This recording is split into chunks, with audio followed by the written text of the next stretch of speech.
പരക്കാണ്. കുടുംബം എന്ന് പറഞ്ഞാൽ കുറെ കൂടി വിശാലമാണ്. നബി സല്ലല്ലാഹു അലൈഹി വസല്ലം തങ്ങളുടെ ഉപ്പ അബ്ദുള്ള, അവരുടെ പിതാവ് അബ്ദുൽ മുത്തലിബ്, അവരുടെ പിതാവ് ഹാഷിം, അവരുടെ പിതാവ് അബ്ദുമനാഫ്, നാലാമത്തെ ഉപ്പയാണ്. ഈ അബ്ദുമനാഫിന് 4 സന്താനങ്ങളായിരുന്നു നേരത്തെ ഉണ്ടായിരുന്നത്. ആ 4 സന്താനങ്ങളിൽ ഒന്ന് ഹാഷിം, മറ്റൊന്ന് മുത്തലിബ്, മൂന്നാമത്തെ സന്താനം അബ്ദുശംസ്, നാലാമത്തെ നൗഫൽ. അങ്ങനെ 4 മക്കളാണ് അല്ലാഹുവിന്റെ റസൂലിന്റെ 4ാമത്തെ ഉപ്പാപ്പയായ അബ്ദുമനാഫിനുള്ളത്. ഈ 4 സന്താനങ്ങളിൽ ഹാഷിം എന്നവരുടെയും മുത്തലിബ് എന്നവരുടെയും സന്താന പരമ്പരക്കാണ് റസൂലുള്ളാഹി സ്വല്ലല്ലാഹു അലൈഹി വസല്ലമയുടെ കുടുംബം എന്ന് പറയുന്നത്. അതാണ് അത്തഹിയ്യാത്തിലൊക്കെ സ്വലാത്ത് ചെല്ലുമ്പോൾ അല്ലാഹുമ്മ സ്വല്ലി അലാ മുഹമ്മദിൻ വഅലാ ആലി മുഹമ്മദ് എന്ന് പറയുന്നത് ആ കുടുംബമാണ്. ആ കുടുംബത്തിലും ഇവര് പെടും. അതിന്റെ പുറമെ നബി സല്ലല്ലാഹു അലൈഹി വസല്ലമയുടെ പ്രിയപ്പെട്ട മകൾ ഫാത്തിമ റളിയല്ലാഹു തആലാന്റെ പരമ്പരയാണ് ഈ സയ്യിദന്മാർ. അല്ലാഹുവിന്റെ റസൂലിന് 7 സന്താനങ്ങളുണ്ടായിരുന്നു. ആ സന്താനങ്ങളിൽ 6ഉം അല്ലാഹുവിന്റെ റസൂലിന്റെ കാലത്ത് തന്നെ മരിച്ചുപോയവരാണ്. ഫാത്തിമ റളിയല്ലാഹു തആല അൻഹ മാത്രമാണ് പിന്നീട് അവശേഷിച്ചിട്ടുള്ളത്. ആ ഫാത്തിമ റളിയല്ലാഹു തആലയുടെ സന്താന പരമ്പര അതേപോലെ വേറെയും മകൾ ഉണ്ട്. ഏതായിരുന്നാലും ഈ സയ്യിദന്മാര്, ഈ കുടുംബമാണ് ഈ ഇസ്ലാമിന് ഏറ്റവും വലിയ നേതൃത്വം നൽകിയിട്ടുള്ളത് എന്നതിൽ ഒരു സംശയവുമില്ല. ഞാനത് വിശദീകരിക്കുകയല്ല. ഇവിടെ ഇസ്ലാമിനെ സംബന്ധിച്ചിടത്തോളം ഏറ്റവും വലിയ വിജയമുണ്ടായത് ബദർ യുദ്ധത്തിലാണ്. അതിന്റെ മുമ്പ് പ്രയാസങ്ങളാണ്. അല്ലാഹുവിന്റെ റസൂൽ കഅബത്തിന്റെ അരികത്ത് നിസ്കരിക്കാൻ പോയിട്ട് ശത്രുക്കൾ സമ്മതിച്ചിട്ടില്ല. നബി സല്ലല്ലാഹു അലൈഹി വസല്ലമന്റെ കഴുത്തിൽ ഒട്ടകത്തിന്റെ കുടൽമാലയിൽ നിന്ന് ചെറിയൊരു ഭാഗം ഇട്ടുകൊണ്ട് അവഹേളിച്ചതാണ്. സിദ്ദീഖുൽ അക്ബർ റളിയല്ലാഹു തആല അൻഹുവിനെ ഖുർആൻ മക്കയിൽ വെച്ച്, കഅബത്തിന്റെ അരികത്തല്ല മക്കയിൽ വെച്ച് ഖുർആൻ ഓതാൻ സമ്മതിച്ചിട്ടില്ല. അവസാനം അല്ലാഹുവിന്റെ റസൂൽ അല്ലെങ്കിൽ ലോകത്തിന് കഅബാലയത്തിന്റെ മുറ്റത്ത് നിസ്കാരം നിർവഹിക്കാനും ഖുർആൻ ഓതാനും ഇന്ന് തവാഫ് ചെയ്യാനുമുള്ള സ്വാതന്ത്ര്യം വാങ്ങിത്തന്നത് സത്യത്തിൽ ബദർ യുദ്ധമാണ്. ആ ബദരീങ്ങളെ നമുക്ക് മറക്കാൻ കഴിയില്ല. കഅബാലയത്തിന്റെ അരികത്ത് മുഹമ്മദിക്ക് പോലും നിസ്കരിക്കാൻ പറ്റാത്തൊരു ചുറ്റുപാട്. മുസ്ലിം ഉമ്മത്തിന്റെ 1ാമത്തെ ഖലീഫ അബൂബക്കർ സിദ്ദീഖ് തങ്ങൾക്ക് ഖുർആൻ ഓതാൻ പറ്റാത്ത ഒരു അവസ്ഥ. ഇത് മാറ്റി ലോകത്തുള്ള മുസ്ലിമീങ്ങൾക്ക് മുഴുവനും ആ കഅബത്തിന്റെ അരികത്ത് പോയി ഖുർആൻ ഓതാൻ കഴിഞ്ഞത്, നിസ്കരിക്കാൻ കഴിഞ്ഞത്, തവാഫ് ചെയ്യാൻ കഴിഞ്ഞതിൽ പ്രധാന പങ്ക് ബദരീങ്ങൾക്കാണ്. ഈ വസ്തുത നമ്മൾ ഓർക്കണം. ഇന്ന് നിങ്ങൾ ചിന്തിച്ചോ, ഹാജിമാര് മക്കത്ത് എന്നാൽ ളുയൂഫുർ റഹ്മാൻ എന്നാണ് അവരെ വിശേഷിപ്പിക്കുന്നത്. അല്ലാഹു സുബ്ഹാനഹു തആലാന്റെ വിരുന്നുകാരി എന്ന്. ളുയൂഫുർ റഹ്മാൻ. അത്രയും സന്തോഷത്തിലാണ് ഹാജിമാരെ സൗദി ഭരണകൂടം കാണുന്നത്.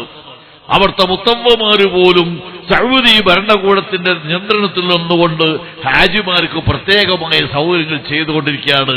നമുക്ക് തവാഫ് ചെയ്യാനോ സഅയ് ചെയ്യാനോ അവിടെ നിസ്കരിക്കാനോ ഖുർആൻ ഓതാനോ ഒന്നിനും ഒരു പ്രയാസവുമില്ല. നേരത്തെ അതായിരുന്നില്ല അവിടുത്തെ ചുറ്റുപാട്. ഇതിന് ഏറ്റവും പ്രധാനമായി സംഭവിച്ചത് ഈ ബദർ യുദ്ധമാണ്. ബദർ യുദ്ധത്തിൽ നിങ്ങൾ ചിന്തിച്ചോ, ആദ്യം രംഗത്തിറങ്ങിയത് നബി സല്ലല്ലാഹു അലൈഹി വസല്ലം തങ്ങളുടെ കുടുംബക്കാരാ. വാജിറന്റെ വാക്ക് കേട്ട് മുന്തി 3 സിംഹരാം, മുമ്പിലെ ഉബൈദത്തും ബിൻ ഹംസയും വഹൈദറ. മോയിൻകുട്ടി വൈദ്യരുടെ ബദർ പാട്ടിൽ കാണാം. ആദ്യമായി ബദർ യുദ്ധത്തിൽ ഇറങ്ങിയത് ഹംസ റളിയല്ലാഹു തആല അൻഹു, ബഹുമാനപ്പെട്ട അലി നബി താലിബ് റളിയല്ലാഹു തആല അൻഹു, ബഹുമാനപ്പെട്ട ഉബൈദ് റളിയല്ലാഹു തആല അൻഹു 3 പേരാണ്. ശത്രുക്കൾ വലിയ പോർക്കുവിളിയുമായി ബദറിലെത്തിയപ്പോ അവര് പറഞ്ഞു, ഞങ്ങൾക്ക് യുദ്ധം ചെയ്യാൻ അൻസാരികളെ പറ്റൂല, അവരെ കിബ്ർ സമ്മതിക്കുന്നില്ല, ഞങ്ങൾക്ക് യുദ്ധം ചെയ്യാൻ മുഹാജിരീങ്ങൾ വേണം, മക്കത്തുനിന്ന് മദീനയിലേക്ക് ഹിജറ വന്നവര്. ആ സമയത്ത് ഇറങ്ങിയ ആളാണ് ബഹുമാനപ്പെട്ട ഹംസ റളിയല്ലാഹു തആല അൻഹു. ഉബി ഹംസത്തിൽ കറാരി അമ്മിൽ മുസ്തഫ അസദിൽ ഇലാഹി വസയ്യിദി ശുഹദാഇ. ബഹുമാനപ്പെട്ട അസദുൽ ഇലാഹ്, അല്ലാഹു തആലയുടെ പുലിക്കുട്ടി എന്ന് വിശേഷിപ്പിക്കുന്ന ഹംസ റളിയല്ലാഹു തആല അൻഹു, അത് ഹാഷിം എന്നിവരുടെ പരമ്പരയിൽപ്പെട്ട ആളാണ്. രണ്ടാമത്തത് അലി നബി താലിബ് റളിയല്ലാഹു തആല അൻഹു, അതും ഇതേ ഹാഷിം എന്നവരുടെ റസൂലുള്ളാഹിന്റെ ഉപ്പാപ്പ ഹാഷിം എന്നവരുടെ പരമ്പരയിൽപ്പെട്ടതാണ്. മൂന്നാമത്തത് ഉബൈദ് എന്ന മഹാനാണ്. അദ്ദേഹം മുത്തലിബ് എന്ന പിതാവിന്റെ പരമ്പരയിൽപ്പെട്ട ആളാ. ആ പരമ്പരയാണ് ഞാൻ പറഞ്ഞു വന്നത്. ഇസ്ലാമിനിവിടെ നിലനിൽപ്പുണ്ടാക്കാൻ, മുസ്ലിമീങ്ങൾക്ക് മക്കയിൽ പോയി കഅബത്തിന്റെ അടുത്ത് തവാഫ് ചെയ്യാൻ, ഹജ്ജ് ചെയ്യാൻ അടക്കമുള്ള സകല പ്രവർത്തനങ്ങൾക്കും നേതൃത്വം നൽകിയത് ആ രണ്ട് ഹാഷിം മുത്തലിബ് എന്ന സന്താന പരമ്പരയിലെ റസൂലുള്ളാഹി സ്വല്ലല്ലാഹു അലൈഹി വസല്ലം തങ്ങളുടെ കുടുംബമെന്ന് വിശേഷിപ്പിക്കുന്ന മഹാന്മാരാണ്. അതേ സമയത്ത് നാം ചിന്തിക്കേണ്ട ഒരു വിഷയമാണ്, ആ അബ്ദുമനാഫിന്റെ രണ്ട് മക്കൾ തന്നെയാണ് നൗഫലും അതേപോലെ അബ്ദുശംസും.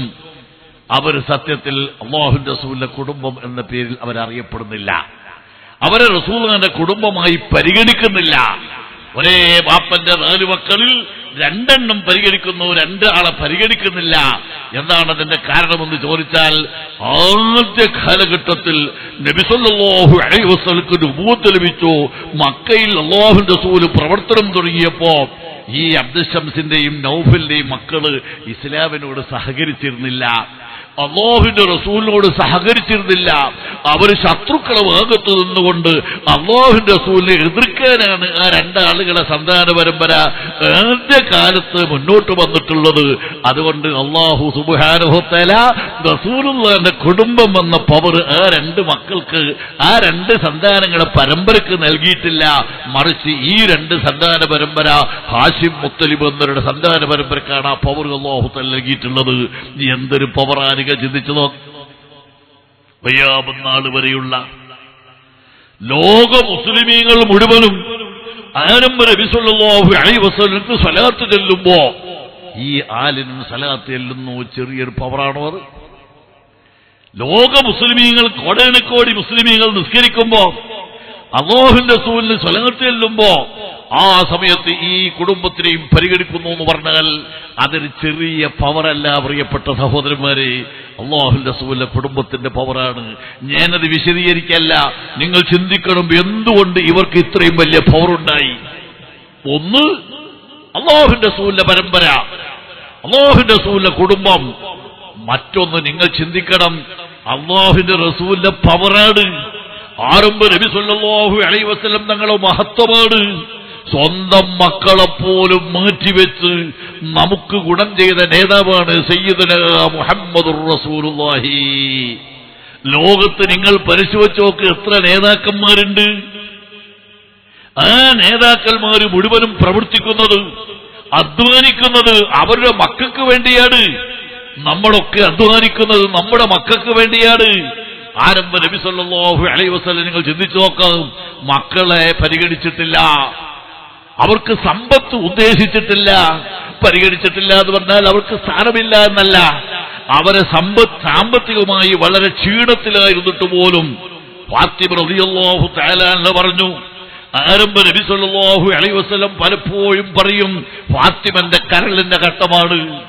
ഫാത്തിമനെ ആരെങ്കിലും വെറുപ്പിച്ചാൽ എന്നെ വെറുപ്പിച്ചതിന് തുല്യമാണ്, ഫാത്തിമനെ സന്തോഷിപ്പിച്ചാൽ എന്നെ സന്തോഷിപ്പിച്ചതിന് തുല്യമാണ് എന്ന അത്രയും വലിയ മഹത്വം നൽകിയ ഫാത്തിമ റളിയല്ലാഹു തആല അൻഹ നിങ്ങൾ ചിന്തിച്ചു നോക്ക്, സാമ്പത്തികമായി വളരെ പ്രയാസത്തിലാ. അല്ലാഹുവിന്റെ റസൂലിനടുത്ത് കോടികൾ വരുന്നുണ്ട്, ഹുനൈനിൽ നിന്ന് വരുന്നുണ്ട്, ബഹ്റൈനിൽ നിന്ന് വരുന്നുണ്ട്, പല ഭാഗത്തുനിന്നും ധാരാളം സമ്പത്തുകൾ വരാറുണ്ട്. ആ സമ്പത്ത് അല്ലാഹുവിന്റെ റസൂൽ ഈ മക്കൾക്ക് പരിഗണിക്കുന്നില്ല. അതാ ഞാൻ പരിഗണിക്കുന്നില്ല എന്ന് പറഞ്ഞത്. കുടുംബത്തിനല്ല അല്ലാഹുവിന്റെ റസൂൽ നമ്മളെ സ്നേഹിച്ചുകൊണ്ട് നമുക്ക് തന്നു. നിങ്ങൾ ചിന്തിക്കണം, ആ മക്കളാണ് ഫാത്തിമ റളിയല്ലാഹു തആല അൻഹ. അല്ലാഹുവിന്റെ റസൂൽ വഫാത്തായ സമയത്ത് സിദ്ദീഖുൽ അക്ബർ റളിയല്ലാഹു തആല അരികത്ത് ചെന്നു. സിദ്ദീഖാണ് ഇസ്ലാമിന്റെ ഭരണം ഏറ്റെടുത്തത്. സിദ്ദീഖാണ് അമീറുൽ മുഅ്മിനീൻ. ബഹുമാനപ്പെട്ട സിദ്ദീഖുൽ അക്ബർ റളിയല്ലാഹു തആല അരികത്ത് വന്ന് മഹദിയായ ഫാത്തിമ റളിയല്ലാഹു തആല പറഞ്ഞു, എന്റെ പിതാവ് മരണപ്പെട്ട സ്ഥിതിക്ക് എന്റെ കുടുംബം സാമ്പത്തികമായി വളരെ പ്രയാസത്തിലാണ്. ഒരു നേരത്തെ ആഹാരത്തിന് വകുപ്പില്ല. ഫാത്തിമ റളിയല്ലാഹു തആല പലപ്പോഴും പറയാറുണ്ട്, അല്ലാഹുവിന്റെ റസൂൽ ഒരിക്കലും എന്നോട് ദേഷ്യം പിടിച്ചിട്ടില്ല. എന്നോട് അല്ലാഹുവിന്റെ റസൂൽ ഏറെ സ്നേഹമാണ്.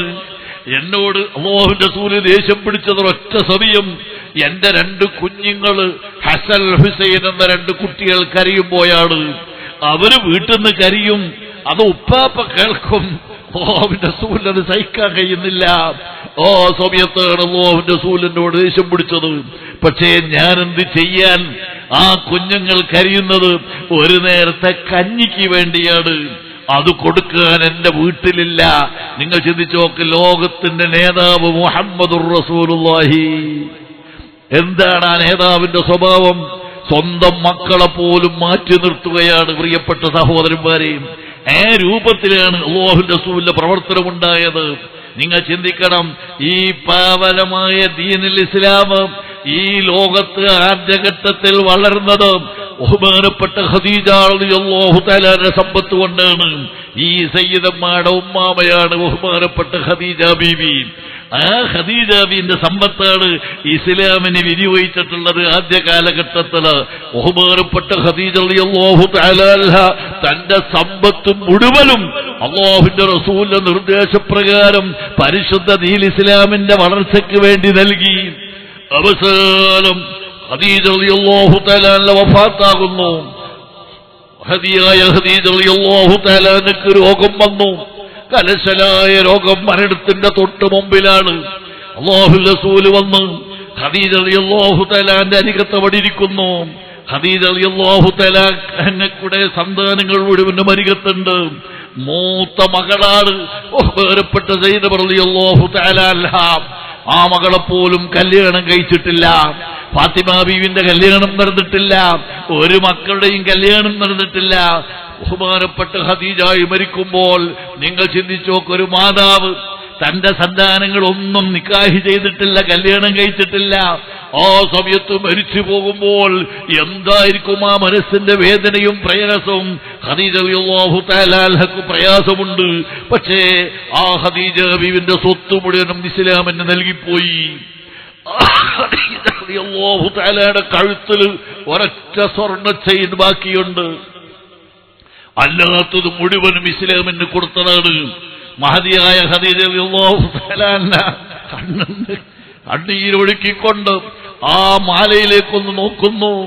അരികത്തിരിക്കുന്ന ബഹുമാനപ്പെട്ട സയ്യിദ് റളിയല്ലാഹു തആല മൂത്ത മകളാണ്. ആ നിക്കാഹിൽ പങ്കെടുക്കാൻ മഹദിയായ ഖദീജ ബീവിക്ക് സാധ്യമാകുമോ എന്ന് തോന്നുന്നില്ല. രോഗം അത്രയും കലശലാണ്. ആ സ്വർണ്ണ ചെയിനിലേക്കൊന്ന് നോക്കുന്നു, സൈനബ ബീവിന്റെ മുഖത്തേക്കൊന്ന് നോക്കുന്നു. അല്ലാഹുവിന്റെ റസൂൽ മനസ്സിലായി ആ 2 നോട്ടത്തിന്റെയും മാന, നബിയേ എന്റെ എല്ലാം നിങ്ങൾ ഇഷ്ടപ്രകാരം ഞാൻ അല്ലാഹുവിന്റെ മാർഗത്തിൽ ചെലവഴിച്ചു. അൽഹംദുലില്ലാഹ്, എനിക്കതിൽ വളരെ സന്തോഷം മാത്രമേ ഉള്ളൂ. എന്റെ സ്വത്ത് കൊണ്ട് ഇസ്ലാം വളരുമ്പോൾ ഞാൻ അതിൽ അഭിമാനിക്കുകയാണ്. പക്ഷേ ഈ പ്രായമായ മകള് കെട്ടിച്ചയക്കാൻ കാലമായിട്ടുണ്ട്, പക്ഷേ കെട്ടിച്ചിട്ടില്ല. എന്റെ ഈ കഴുത്തിലെ ചെയിന് നിങ്ങൾ സമ്മതിക്കുമെങ്കിൽ, നിങ്ങൾക്ക് സന്തോഷമാണെങ്കിൽ ഞാൻ എന്റെ മകൾക്ക് നൽകട്ടെ. ഇതായിരുന്നു ആ നോട്ടത്തിന്റെ അർത്ഥം. അല്ലാഹുവിന്റെ റസൂൽ അത് മനസ്സിലായപ്പോൾ അറബ് നബി സല്ലല്ലാഹു അലൈഹി വസല്ലം പറഞ്ഞു, അത് നിങ്ങൾക്ക് സന്തോഷത്തിന് ആ മകൾക്ക് കൊടുക്കുന്നതിന് വിരോധമില്ല. അങ്ങനെ ആ സ്വർണ്ണ ചെയിന് ബഹുമാനപ്പെട്ട ഖദീജ റളിയല്ലാഹു തആലയുടെ കഴുത്തിൽ നൂരി ആ സക്കറാത്തുൽ മൗത്തിന്റെ സമയത്ത് ബഹുമാനപ്പെട്ട സയ്യിദ് റളിയല്ലാഹു തആലക്ക് കൊടുത്തു. നിങ്ങൾ ചിന്തിച്ചോ, അല്ലാഹു തആലയുടെ ഖളാ, അല്ലാഹു സുബ്ഹാനഹു വ തആലയുടെ തീരുമാനം. അവസാനം അതാ നേരത്തെ ഞാൻ ഓർമ്മപ്പെടുത്തിയ ബദർ യുദ്ധം നടക്കുന്നു. ആ ബദർ യുദ്ധം നടന്നപ്പോൾ ശത്രുക്കളുടെ ഭാഗത്തുനിന്ന് 70 ആളുകളെ പിടികൂടി അറസ്റ്റ് ചെയ്തു. അല്ലാഹുവിന്റെ റസൂലിനെ കഅബാലയത്തിന്റെ മുമ്പിൽ നിസ്കരിക്കാൻ അനുവദിക്കാത്ത, സിദ്ദീഖുൽ അക്ബറിന്റെ മക്കത്ത് വെച്ച് ഖുർആൻ ഓതാൻ അനുവദിക്കാത്ത ആ ശത്രുക്കള് യുദ്ധവുമായി രംഗത്തേക്ക് കടന്നു വന്നപ്പോ ആരംഭ നബി സല്ലല്ലാഹു അലൈഹി വസല്ലം യുദ്ധത്തിൽ നിന്ന് പിന്മാറാൻ കഴിവിന്റെ പരമാവധി ശ്രമിച്ചു. പക്ഷേ കഴിഞ്ഞില്ല. ശത്രുക്കൾ ഒഴിഞ്ഞു കൊടുത്തില്ല. അവസാന യുദ്ധം നടന്നു. ആ യുദ്ധം നടന്നപ്പോൾ ആ ശത്രുഭാഗത്ത് നിന്ന് 70 ആളുകൾ അറസ്റ്റ് ചെയ്തു. ബഹുമാനപ്പെട്ട ഹംസത്തുൽ ഖറാർ അടക്കമുള്ള സ്വഹാബിമാര് പിടിച്ച് മദീനത്തെ പള്ളിന്റെ മുമ്പിൽ കൊണ്ടുവന്നു. ശത്രുക്കൾ മനസ്സിലാക്കി ആ 70 ആളെയും മദീനത്തെ പള്ളിന്റെ മുറ്റത്ത് വെച്ച് തൂക്കിക്കൊന്നു കളയുമെന്ന്. നിങ്ങൾ ചിന്തിച്ചോക്കെ അല്ലാഹുവിന്റെ റസൂലിന്റെ സ്ഥിതി, അവിടുത്തെ സ്വഭാവം, അവിടുത്തെ ക്ഷമ, അവിടുത്തെ സംയമനം. അല്ലാഹുവിന്റെ റസൂൽ ഉമറുൽ ഫാറൂഖ് അടക്കമുള്ള സഹാബിമാരോട് പറഞ്ഞു, ഒരൊറ്റ കുട്ടിനെയും വേദനിപ്പിക്കാൻ പാടില്ല. യുദ്ധത്തിൽ നിന്ന് അറസ്റ്റ് ചെയ്ത് പിടിച്ചുകൊണ്ടുവന്നവരാണ് ഈ 70 ആളുകൾ. പക്ഷെ ഒരു കുട്ടിന്റെ ശരീരത്തിൽ ഒരു വേദനയും ഉണ്ടാക്കാൻ പാടില്ല. 70 ആളുകളും അവരുടെ നാട്ടിലേക്ക് തിരിച്ചയക്കണം. ഉമറുൽ ഫാറൂഖ് റളിയല്ലാഹു തആല അൻഹു വിഷമം തോന്നി. ഇവര് നമ്മളോട് യുദ്ധം ചെയ്ത് നമ്മളതിനെ പ്രതികരിച്ചിട്ടേ ഉള്ളൂ. പക്ഷേ നമ്മൾ അവരെ പിടിച്ചിവിടെ കൊണ്ടുവന്നിട്ട് ഇനി അവരെ നാട്ടിലേക്ക് തിരിച്ചയച്ചാൽ, മക്കയിലേക്ക് തിരിച്ചയച്ചാൽ ആ മക്കത്ത് ഇവര് സംഘടിച്ച് ഇനിയും നമ്മളെ എതിർക്കൂലേ? ഉമറുൽ ഫാറൂഖിന്റെ മനസ്സ് അതായിരുന്നു. അല്ലാഹുവിന്റെ റസൂൽ പറഞ്ഞു, എതിർത്താൽ നമുക്ക് ആ സമയത്ത് നോക്കാം. 70 ആളുകളും വിടാൻ വേണ്ടി അല്ലാഹുവിന്റെ റസൂൽ പ്രഖ്യാപിച്ചു. പക്ഷേ അല്ലാഹുവിന്റെ റസൂൽ പറഞ്ഞു, ഒരു ചെറിയ സംഖ്യ ഇവിടെ അവരടക്കണം. 1000 ദിർഹം. ഒരു ദിർഹം എന്ന് പറഞ്ഞാൽ 2.5 ഗ്രാമാണ്. 1000 ദിർഹം എന്ന് പറയുമ്പോ ചെറിയതേ ഉണ്ടാവുള്ളൂ, 2500 ഗ്രാം. ആരംഭ നബി സല്ലല്ലാഹു അലൈഹി വസല്ലം പറഞ്ഞു, 1000 ദിർഹം ഇവിടെ അടക്കണം ഇവര്. എന്നാൽ അവരെ മുഴുവനും നാട്ടിലേക്ക് വിട്ടുകൊടുക്കാം. പറഞ്ഞു തീരുന്നതിന് മുമ്പ് ഈ 70 ആളുകളിൽ 69 ആളുകളുടെയും വീടുകളിൽ നിന്ന് അവർ പിതാക്കന്മാരും മക്കളും സഹോദരന്മാരും സംഘടിച്ച് 1000 ദിർഹം റസൂലുള്ളാഹിന്റെ കയ്യിൽ എത്തിച്ചു കൊടുത്തു. 69 ആളുകളെയും വിട്ടു. ഒരാൾ മാത്രം വിട്ടിട്ടില്ല. അയാള് മദീനത്തെ പള്ളിയിൽ തന്നെ നിൽക്കുന്നു, മുറ്റത്ത് നിൽക്കുന്നു. ആരാണത്? ആരംഭ നബി സല്ലല്ലാഹു അലൈഹി വസല്ലമയുടെ പുതിയാപ്പിള അബുൽ ആസി എന്ന് പറയുന്ന മഹാൽ. അന്ന് അയാൾ ഇസ്ലാമിനെ സ്വീകരിച്ചിട്ടില്ല.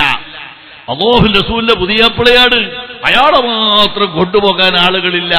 നോക്ക് നിങ്ങൾ, മുഹമ്മദുർ റസൂലുള്ളാഹി എന്റെ പുതിയാപ്പിളയായതുകൊണ്ട് അയാൾക്ക് പൈസ വേണ്ട, അയാൾ സ്വന്തം പോയിക്കൊള്ളട്ടെ എന്ന് റസൂൽ പറഞ്ഞില്ല. സ്വഹാബിമാര് പറഞ്ഞു, നബിയെ നിങ്ങളെ പുതിയാപ്പിളയല്ലേ, നമ്മുടെ സൈനബ ബീവിന്റെ ഭർത്താവല്ലേ, അയാളോട് പൈസ വാങ്ങേണ്ടതില്ല. അല്ലാഹുവിന്റെ റസൂലിനോട് പറ്റൂല. 69 ആളോടും വാങ്ങിയിട്ടുണ്ട്. അതുകൊണ്ട് ഇദ്ദേഹത്തിന്റെ പൈസ കിട്ടാതെ വിടാൻ പാടില്ല. സ്വന്തം പുതിയാപ്പിളനെ പറ്റിയാണ് അല്ലാഹുവിന്റെ റസൂലിന്റെ തീരുമാനം. നോക്ക് നിങ്ങൾ, മുഹമ്മദുർ റസൂലുള്ളാഹി. അവസാനം ഈ വിവരം ഈ അബുൽ ആസി എന്ന ഭർത്താവിന്റെ പുതിയാപ്പിളയുടെ ഭാര്യ അല്ലാഹുവിന്റെ റസൂലിന്റെ പ്രിയപ്പെട്ട മകള് സൈനബ റളിയല്ലാഹു തആല അറിഞ്ഞു. ഭർത്താവിനെ വിട്ടിട്ടില്ല. 1000 ദിർഹം നൽകാത്തത് കൊണ്ട് അദ്ദേഹത്തിന് വേണ്ടി ഈ ദിർഹം നൽകാൻ കുടുംബത്തിലാരും ഇല്ല. അവസാനം നിങ്ങൾ ചിന്തിച്ചോ, അല്ലാഹുവിന്റെ ഖളാ എന്ന് ഞാൻ പറഞ്ഞത് അതാണ്. ബഹുമാനപ്പെട്ട ബീവി ഉമ്മ മരണപ്പെടുന്ന സമയത്ത് ആ മകൾ കൊടുത്ത ആ മാല സ്വന്തം കഴുത്തുനിന്ന് അയച്ച് ബഹുമാനപ്പെട്ട നബി സല്ലല്ലാഹു അലൈഹി വസല്ലമയുടെ ഹദ്റത്തിലേക്ക് ഒരടിമന്റെ കയ്യിൽ പൊതിഞ്ഞ് അല്ലാഹുവിന്റെ റസൂലിന്റെ അരികത്തേക്ക് കൊടുത്തയച്ചു. അടിമ ഓടി വന്നിട്ട് റസൂലുള്ളാഹിന്റെ കയ്യിൽ ഒരു പൊതി കൊടുക്കുന്നു. അല്ലാഹുവിന്റെ റസൂലിന്റെ കയ്യിൽ പൊതി കിട്ടിയപ്പോ അല്ലാഹുവിന്റെ റസൂൽ ആ പൊതി കഴിച്ചു നോക്കി. ആ പൊതി കഴിച്ച് ആ ചെയിൻ അല്ലാഹുവിന്റെ റസൂലിന്റെ വീട്ടിൽപ്പെട്ടപ്പോ ആരംഭ റസൂലുള്ളാഹിന്റെ കണ്ണെന്ന് കണ്ണീര് ധാരധാരായി ഒഴുകാൻ തുടങ്ങി. നേരത്തെ ഖദീജ റളിയല്ലാഹു തആല അൻഹ അല്ലാഹുവിന്റെ റസൂലിനോട് സമ്മതം ചോദിച്ച് എല്ലാം അല്ലാഹുവിന്റെ മാർഗത്തിൽ വിനിയോഗിച്ച് അവസാനം റസൂലുള്ളാഹിന്റെ സമ്മതപ്രകാരം കഴുത്തുന്നതയച്ച് മകൾക്ക് കൊടുത്ത ആ ചെയിനാണ്. അത് ഇസ്ലാമിന് വേണ്ടി വന്നു ചേർന്നു. ഇപ്പോൾ ബദ്ർ രണാങ്കണം കഴിഞ്ഞ് ബദ്ർ യുദ്ധം കഴിഞ്ഞ് ഈ ആളോട് പൈസ വാങ്ങുമ്പോ ആ സ്വർണ്ണ ചെയിൻ റസൂലുള്ളാഹിന്റെ കയ്യിലെത്തി. അപ്പോഴും പല സ്വഹാബിമാരും പറഞ്ഞു, അത് വാങ്ങണ്ട, സൈനബ ബീവിന്റെ ചെയിനല്ലേ, മകൾക്ക് ഉമ്മ കൊടുത്തയച്ചതല്ലേ, അതുകൊണ്ട് ആ ചെയിൻ നമ്മൾ വാങ്ങരുത്. ആ ഖദീജ ബീവിന്റെ സന്തോഷം നിലനിർത്താൻ അത് മകൾക്ക് തിരിച്ചു നൽകണം. അല്ലാഹുവിന്റെ റസൂൽ പറഞ്ഞു പറ്റൂല. നിയമം എല്ലാവർക്കും ബാധകമാണ്. അവിടെ ഒരു വ്യത്യാസമുണ്ടാക്കാൻ പാടില്ല. അതുകൊണ്ട് അല്ലാഹുവിന്റെ റസൂൽ ചെയ്തു വാങ്ങി. പ്രിയപ്പെട്ട സഹോദരന്മാരെ, അതോട് ഇബ്നു ഹിശാം പറഞ്ഞത് ആ ഖദീജ റളിയല്ലാഹു തആല സമ്പത്ത് പരിപൂർണമായി പരിശുദ്ധ ദീനുൽ ഇസ്ലാമിന് വേണ്ടി വിനിയോഗിച്ചതാണ്. അതാണ് ഖദീജ റളിയല്ലാഹു തആല അൻഹ. ബഹുമാനപ്പെട്ട ജിബ്രീൽ അലൈഹിസ്സലാം വരുന്നു. ആരംഭ നബി സല്ലല്ലാഹു അലൈഹി വസല്ലം തങ്ങളോട് ചോദിക്കുന്നു, നബിയേ ഖദീജ എവിടെ? അല്ലാഹുവിന്റെ റസൂൽ അന്വേഷിച്ചു. എന്തിനാണ് ഖദീജനെ അന്വേഷിക്കുന്നത്? ബഹുമാനപ്പെട്ട ജിബ്രീൽ അലൈഹിസ്സലാം പറഞ്ഞു, അല്ലാഹു സുബ്ഹാനഹു വ തആല ഖദീജ ബിബിക്ക് ഒരു സലാം കൊടുത്തയച്ചിരിക്കുന്നു. ആ സലാം ഖദീജ ബിയോട് പറയാൻ എന്നെ ഏൽപ്പിച്ചതാണ്. അതിനുവേണ്ടിയാണ് അല്ലാഹു സലാം കൊടുത്തയച്ച മഹദിയാണ് ബഹുമാനപ്പെട്ട സയ്യിദത്തുൽ ഖദീജത്തുൽ കുബ്ര. നിങ്ങൾ ചിന്തിക്കണം, നബിയുടെ ഉമ്മാമയാണത്. ഫാത്തിമ റളിയല്ലാഹു തആലയുടെ ഉമ്മയാണ്. ഞാൻ പറഞ്ഞത് പരിശുദ്ധ ദീനുൽ ഇസ്ലാം ഈ ലോകത്ത് നിലനിർത്തുന്നതിൽ ആരംഭ റസൂലിനോട് ഒരുമിച്ച് നിന്ന് പ്രവർത്തിച്ച കുടുംബം, അതിന് എതിര് നിന്നവരെ മുഴുവനും ഒഴിവാക്കി. അബൂലഹബ് നോക്ക് നിങ്ങൾ. അല്ലാഹു പറഞ്ഞു തബ്ബത് യദാ അബീ ലഹബിൻ വതബ്ബ്. അബൂലഹബ് നശിച്ചു, ഒരു സംശയവുമില്ല. എന്താണ് കാരണം? റസൂലുള്ളാഹിന്റെ പിതൃവി എന്നല്ലെയാണ് അബൂലഹബ്. പക്ഷേ ആരംഭ റസൂലുള്ളാഹിനെ എതിർത്തു, ഇസ്ലാമിനെ എതിർത്തു. ആരംഭ റസൂലുള്ളാഹിനോട് തബ്ബല്ലക്കയാ മുഹമ്മദു, മുഹമ്മദേ നീ നശിച്ചുപോയി എന്ന് പറഞ്ഞതിന്റെ കാരണത്താൽ പിതൃവ്യനായിരുന്നിട്ട് പോലും അല്ലാഹു പറയുന്നു തബ്ബത് യദാ അബീ ലഹബിൻ വതബ്ബ്. അബൂലഹബ് നശിച്ചുപോയി എന്ന്. ഇസ്ലാമിന് വേണ്ടി പ്രവർത്തിച്ച, ഇസ്ലാമിനോട് സഹകരിച്ച, റസൂലുള്ളാഹിന്റെ കൂടെ നിന്ന ആ കുടുംബമാണ് അല്ലാഹു സുബ്ഹാനഹു വ തആല റസൂലുള്ളാഹിന്റെ കുടുംബമായി അംഗീകരിക്കുന്നത്. അഹ്ലു ബൈത്ത് ആ ഫാത്തിമ റളിയല്ലാഹു തആലയുടെ സന്താന പരമ്പരയാണ്. ലോകം മുഴുവനും നിറഞ്ഞു നിൽക്കുന്നു. ലോക പണ്ഡിതൻ, നിങ്ങൾ ചിന്തിക്കണം, ഞാൻ വീട്ടിൽ സംസാരിക്കുന്നില്ല. ലോക പണ്ഡിതനാണ് ഇമാം ശാഫിഈ റളിയല്ലാഹു തആല അൻഹു. എത്രയാണ് അതിന്റെ പാണ്ഡിത്യം, അതൊന്നും പറയാൻ സമയവുമില്ല. എന്നെക്കൊണ്ട് ആരോഗ്യവും കുറവാണ്. നിങ്ങളെ ബുദ്ധിമുട്ടിക്കാൻ ആഗ്രഹിക്കാത്തത് കൊണ്ട് 10 ലക്ഷം ഹദീസ് മനഃപ്പാഠമുള്ള അഹ്മദ് ബിൻ ഹംബൽ റഹ്മത്തുള്ളാഹി അലൈഹിയോട് പലരും മസ്അല ചോദിച്ച് ഫത്വ ചോദിച്ചു വരും. എല്ലാറ്റിനും അബൂ അഹ്മദ് ബിൻ ഹംബൽ മറുപടി പറയും. ചില ചോദ്യങ്ങൾക്ക് അഹ്മദ് ബിൻ ഹംബലിന് മറുപടി കിട്ടുന്നില്ല. ആ മറുപടി കിട്ടാത്തത് ഇമാം ശാഫി രോഗശയ്യയിലാണുള്ളത്. ഇമാം ഷാഫിന്റെ അരികത്ത് എന്ന് ബഹുമാനപ്പെട്ട അഹ്മദ് ബിൻ ഹംബൽ ചോദിക്കും, എന്നോട് പലരും മസ്അല ചോദിക്കുന്നു, ഞാൻ അവർക്കൊക്കെ മറുപടി പറഞ്ഞു കൊടുക്കാറുണ്ട്. ആ അഹ്മദ് ബിൻ ഹംബൽ ഇമാം ഷാഫിന്റെ ശിഷ്യനാണ്. ഞാനതിനൊക്കെ മറുപടി പറഞ്ഞു കൊടുക്കും ചോദിക്കുന്നവർക്കൊക്കെ. പക്ഷേ ഇന്ന ചോദ്യത്തിന് മറുപടി പറഞ്ഞു കൊടുക്കാൻ എനിക്ക് കിട്ടുന്നില്ല. ഇമാം ഷാഫി രോഗശയ്യയിലാണ്. ഇമാം ഷാഫിന്റെ അരികത്ത് വന്ന് അഹ്മദ് ബിൻ ഹംബൽ ഈ കാര്യം പറയുമ്പോ ആ കിടന്ന കിടത്തത്തിൽ എഴുന്നേറ്റിരിക്കേണ്ടതില്ല, കിതാബ് നോക്കേണ്ടതില്ല, ഏട് മറിച്ച് നോക്കേണ്ടതില്ല. ആ കടന്ന കടത്തത്തിൽ ഇമാം ശാഫി പറയുന്നു, നബി ഹുറൈറ റളിയല്ലാഹു തആല അൻഹു, അബൂ ഹുറൈറ തൊട്ട് റിപ്പോർട്ട് ചെയ്തൊരു ഹദീസ് ഉണ്ട്. ആ വിഷയത്തെ പറ്റി അത് പറഞ്ഞു കൊടുക്കണം. രണ്ടാമത്തെ ചോദ്യം വായിക്കുമ്പോ ഇമാം ശാഫി പറയുന്നു, അനസ് റളിയല്ലാഹു തആല തൊട്ട് റിപ്പോർട്ട് ചെയ്തൊരു ഹദീസ് ഉണ്ട്, അത് പറഞ്ഞു കൊടുത്താൽ മതി. മൂന്നാമത്തെ ചോദ്യം ചോദിക്കുമ്പോ ഇമാം ശാഫി പറയുന്നു, അബ്ദുല്ലാഹി ഇബ്നു ഉമർ തൊട്ട് റിപ്പോർട്ട് ചെയ്തൊരു ഹദീസ് ഉണ്ട്, അത് പറഞ്ഞു കൊടുത്താൽ മതി. അങ്ങനെ 10 ലക്ഷം ഹദീസ് മനഃപ്പാഠമുള്ള അഹ്മദ് ബിൻ ഹംബലിന് കിട്ടാത്തതുപോലും ബഹുമാനപ്പെട്ട ഇമാം ശാഫി റളിയല്ലാഹു തആല മനഃപ്പാഠമാണ്. അദ്ദേഹത്തിന്റെ പാണ്ഡിത്യത്തിന്റെ ആഴം നിങ്ങൾ ചിന്തിച്ചു നോക്ക്. അത്ര വലിയ പണ്ഡിതൻ. ജമാഅത്തെ ഇസ്ലാമിന്റെ നേതാവ് മൗദൂദി സാഹിബ് അയാൾ പിഴച്ച കക്ഷിയാണ്. പക്ഷേ അയാൾ പോലും പറഞ്ഞു, ലോകത്തുള്ള മുസ്ലിമീങ്ങൾ 99% 4 മദ്ഹബ് സ്വീകരിക്കുന്നവരാണ്. മദ്ഹബ് സ്വീകരിക്കാത്ത നമ്മളെപ്പോലത്തെ ഒരു വളരെ കുറച്ചേ ഉള്ളൂ എന്ന് അയാൾ എന്നെ അയാളെ ബുക്കിൽ സമ്മതിച്ചിട്ടുണ്ട്. എന്തോ നല്ലത് എഴുതിപ്പോയതാ. അതിൽ ഒന്നാമത്തെ ആള് അബൂ ഹനീഫ തങ്ങളാ. കൂടുതൽ അനുയായികളുള്ളത് അബൂ ഹനീഫ തങ്ങൾക്കാ.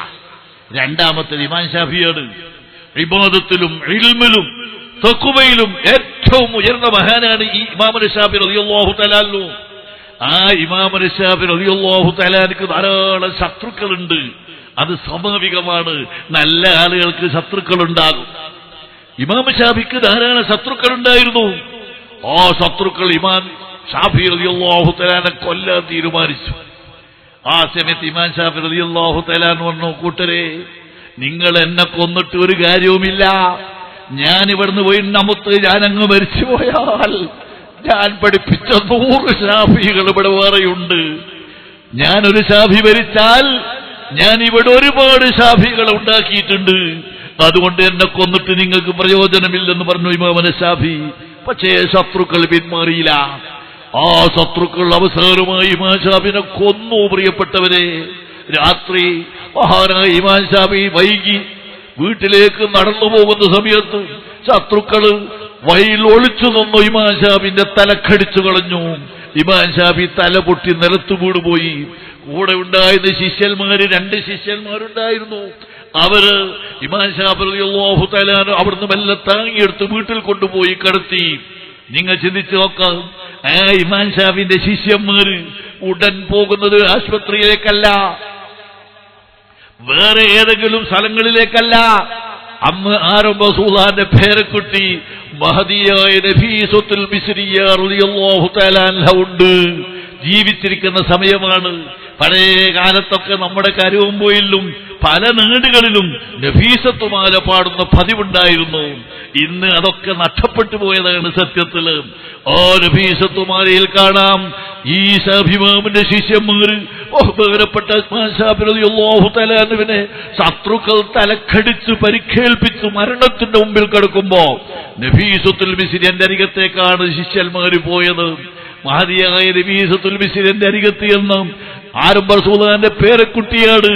ആ മഹദി ഒന്ന് ദുആ ചെയ്താൽ ഇമാം ഷാഫിന്റെ രോഗം മാറുമെന്നാണ് അവരെ വിശ്വാസം. കാരണം നേരത്തെ പല പ്രയാസങ്ങളുമുള്ളപ്പോ ആ നഫീസത്തുൽ മിസ്രിനെ സമീപിച്ച് ദുആ ചെയ്യിപ്പിക്കലാണ് പതിവ്.